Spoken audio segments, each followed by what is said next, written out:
Доброго времени суток, уважаемые подписчики и зрители моего канала. Я рад представить вашему вниманию обзор на видеокамеру Sony VG20. Данный обзор будет максимально искренним и в какой-то степени личным, так как Sony VG30 была моей первой серьезной видеокамерой, которая навсегда оставила приятные воспоминания. Я пользовался Sony VG30 с 2014 по 2017 год. За 3 года эксплуатации я изучил ее вдоль и поперек. К сожалению, мне пришлось продать ее, так как в процессе интенсивной эксплуатации она пришла в негодность и ремонт был нецелесообразным. В обзоре будет использована более младшая модель VG20, но забегая вперед, хочется отметить, что никаких существенных различий между ними нет. Обзор будет актуален и для тех, кто хочет приобрести Sony VG10, VG30 и VG900. Sony VG900 отличается от младших моделей наличием полнокадрового сенсора. По традиции мы начнем с плюсов и поговорим о минусах. В конце обзора мы сделаем выводы, актуален ли данный камкодер в 2020 году и стоит ли он покупки спустя 8 лет после релиза. Присаживайтесь поудобнее, ну а мы начинаем. Спонсор данного видео – ваш лайк и комментарий под видео. Начнем с истории. Серия камкодеров VG – это эксперимент от компании Sony. Разработка этой серии началась одновременно с началом битвы классических камкодеров и DSLR камер. Компания выкатила на рынок необычное решение – DSLR камеру в форм-факторе классического камкодера. VG10 стала первым потребительским камкодером компании со сменной оптикой. Десятка заслуженно стала хитом продаж в США и Европе. Sony обновила линейку модели VG20, слегка улучшив ее характеристики. Юзеры были довольны продуктом, и компания Sony выкатила на рынок финальные модели VG30 и VG900 с полнокадровой матрицей. К сожалению или к счастью, со временем DSLR камеры полностью вытеснили камкодеры. В настоящий момент производство серии VG приостановлено, но их легко найти в хорошем состоянии на вторичном рынке. Обозреваемая модель была куплена на площадке Авито за $350. В комплекте было два объектива: комплектный SEL 18 на 200 мм и широкоугольный SELP 16 на 50 мм. В обоих объективах есть оптическая стабилизация изображения. К слову, стоковый объектив от VG30 более технологичен. В нем есть моторчик, позволяющий делать плавный зум, и тумблер переключения скорости зумирования, слабый, средний и быстрый зум. В стоковом объективе VG20 нет моторчика, но это, на мой взгляд, очевидный плюс. Он более выносливый и менее подвержен выходу из строя. Исходя из своего опыта и опыта моих коллег, стоковый объектив VG30 выходит из строя через 3-4 года интенсивной эксплуатации. Объектив от VG20 более выносливый, его хватит надолго. Начнем с плюсов данной модели. Дизайн. Дизайн камеры полностью оправдывает надпись Handycam. Это самый удобный камкодер. Он очень удобно лежит в руке. Элементы управления расположены удачно. Почти все манипуляции выполняются посредством резистивного сенсорного дисплея. Экспозиция контролируется колесиком левой части корпуса. Рядом с колесиком расположена кнопка переключения фокусировки с авто на мануал. Открыв дисплей, мы увидим самые главные кнопки: диафрагма, скорость затвора, просмотр отснятого материала, кнопка автоматического режима. Верхняя грань не так минималистична. Тут разместилась рукоять для более прочного хвата и удобного удержания камеры при съемке с нижних ракурсов или от пояса. На тыльной части справа от батарейного отсека расположились тумблер включения, кнопка записи видео, переключатель с режима фото на видео и кнопка спуска затвора. Справа от крепления байонета есть дублирующая кнопка записи и кнопка точной фокусировки. Видоискатель отличается от других камкодеров высоким качеством картинки. Создается иллюзия, будто оператор находится в кинотеатре. Лично я часто пользовался видоискателем при съемке сцен с рук. Глаза не устают от длительного взгляда благодаря качественной оптике и высокого разрешения дисплея видоискателя. Микрофон. Камкодер оснащен высококачественным 4-капсульным микрофоном. Качество звука на высоком уровне. Массив микрофонов поддерживает запись в формате 5.1 наряду со стереозаписью. В 5-канальном режиме звук потрясающий, но чтобы прочувствовать его, необходима 5-канальная аудиосистема или, как вариант, 5-канальные наушники. Не обошлось и без минусов. Чувствительная диафрагма микрофона подвергается воздействию резких порывов ветра. Воздушные потоки ударяются о твердые края входных каналов незащищенного работающего микрофона и создают завихрение. Возникает характерный шум, свист, завывание, звук искажается. Частично эту проблему можно решить комплектным защитным чехлом. Защитный чехол тормозит воздух перед микрофоном и принимает удар на себя. Второй минус заключается в отсутствии хард-лимитера громкости. Несмотря на то, что в настройках есть ползунок громкости микрофона, при записи концертов или шумных мероприятий звук будет искажаться. Проблема решается покупкой внешнего микрофона. Разъем подключения внешнего микрофона расположен рядом с горячим башмаком. Несмотря на минусы, микрофон серии VG инновационный девайс. Лично я доволен качеством звука. Сменная оптика.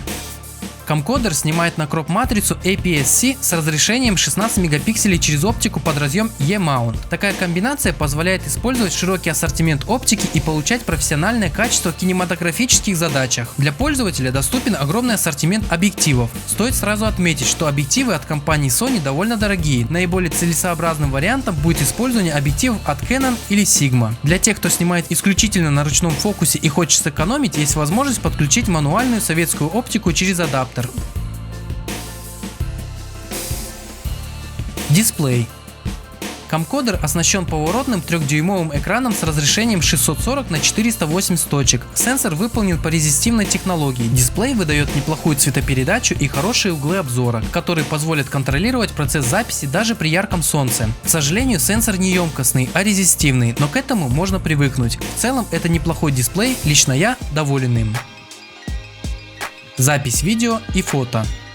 Камера умеет снимать Full HD видео фреймрейтом 24, 25, 50 и 60 кадров в секунду. Битрейт видео от 25 до 30 мегабит в секунду. Видео сохраняется в формате MTS. Качество видео на высоком уровне. Сейчас вы наблюдаете футажи, снятые 20-кой.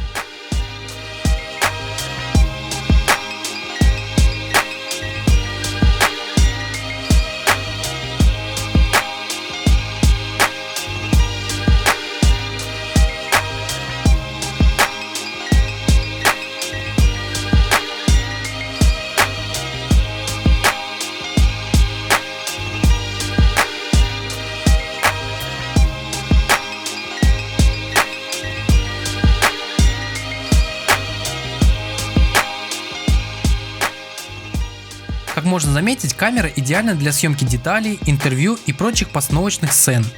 К сожалению, в сценах, где присутствует большое количество объектов, процессор кодирует видео с заметной пикселизацией. Аналогичной проблемой страдают даже более дорогие модели камкодеров от Sony. Стоит отметить, что данный обзор был полностью снят на Canon 650D, где присутствуют те же болячки, что у 20-ки. Опытные операторы с легкостью найдут компромисс и вытянут из камеры максимально качественную картинку. К слову, максимально качественное кодирование без артефактов выполняется в режиме 25 кадров в секунду. Днем камера снимает идеально, но похвастаться вечерними сценами она, к сожалению, не может. На кадрах наглядно видно, как сильно шумит видео. Частично эту проблему можно решить покупкой светосильного объектива. Лично я не советую снимать на эту камеру при недостаточном освещении, особенно на стоковом объективе.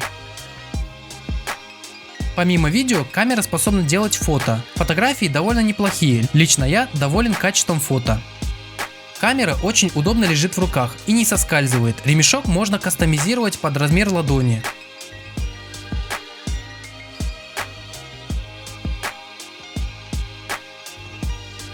В паре со стоковым объективом можно удобно взять камеру в обе руки, левой рукой контролируя фокусировку и параметры экспозиции. В отличие от других камкодеров, процессор расположен не в рукоятке, что избавит владельца от неприятных ощущений во время съемки. На днище корпуса расположена стандартная резьба крепления площадок для штатива. Под пластиковой заглушкой спрятан горячий башмак и крепление для дополнительных аксессуаров. Камера в сложенном состоянии не занимает много места. Можно приобрести удобный рюкзак и забыть про неудобства при транспортировке. К минусам можно отнести самопроизвольный сдвиг хобота стокового объектива при наклоне камеры. Проблема решается фиксатором, что не очень удобно, так как иногда нужно срочно увеличить картинку и пользователю приходится тратить 2-3 секунды на манипуляцию. Автономность.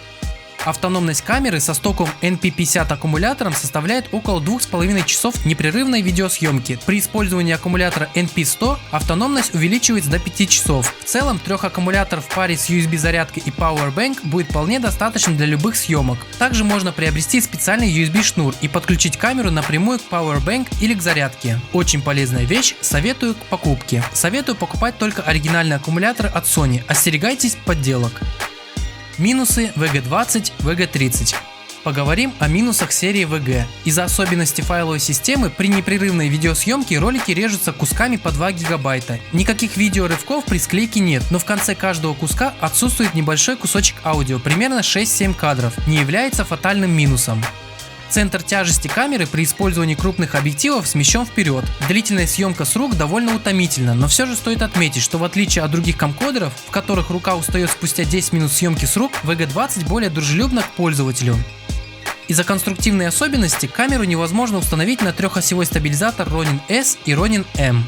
В камере нет цветовых профилей, также не предусмотрена настройка резкости и контраста. Не реализована возможность установки кастомной прошивки наподобие Magic Lantern. Встроенный микрофон очень чувствительный. Микрофон улавливает звук, зум-перемещения объектива. Уменьшение чувствительности и включение шумоподавления не спасает ситуацию. Стоковый объектив в результате долгой эксплуатации часто выходит из строя. Лично у меня родной объектив проработал 3 года, затем перестал подавать признаки жизни. Причина проста – плохое качество шлейфа зума и фокусировки. Вдобавок объектив втягивает в себя пыль. На открытой диафрагме пыль практически не влияет на картинку, но при значении f8 или выше в центре кадра будет характерное пятно. За 3 года эксплуатации мне пришлось 4 раза отдавать объектив на чистку в сервис-центр. Перечисленные проблемы объектива касаются лишь тех пользователей, кто интенсивно использует видеокамеру. Простые пользователи могут не переживать. При умеренном использовании объектива хватит надолго. В камере используется контрастный автофокус. Эта технология довольно медленная и устаревшая. В полумраке автофокус ведет себя неадекватно, но тут спасает ручной фокус.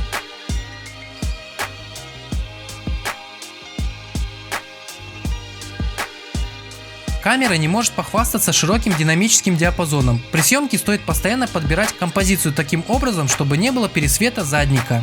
Устаревший формат сохранения видео. В последних версиях Premiere Pro разработчики выпилили кодек AC3, следовательно, все клипы на дорожке будут без звука.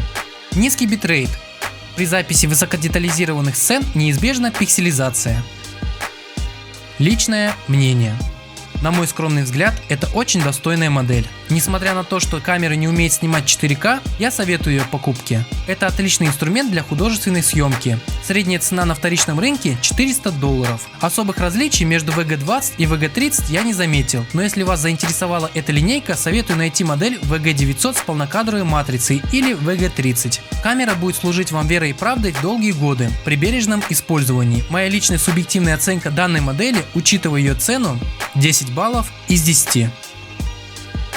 Важное объявление для подписчиков. Друзья, я принял решение создать канал в Телеграме. Если у вас есть срочный вопрос или предложение по новым видео, добро пожаловать в Телеграм.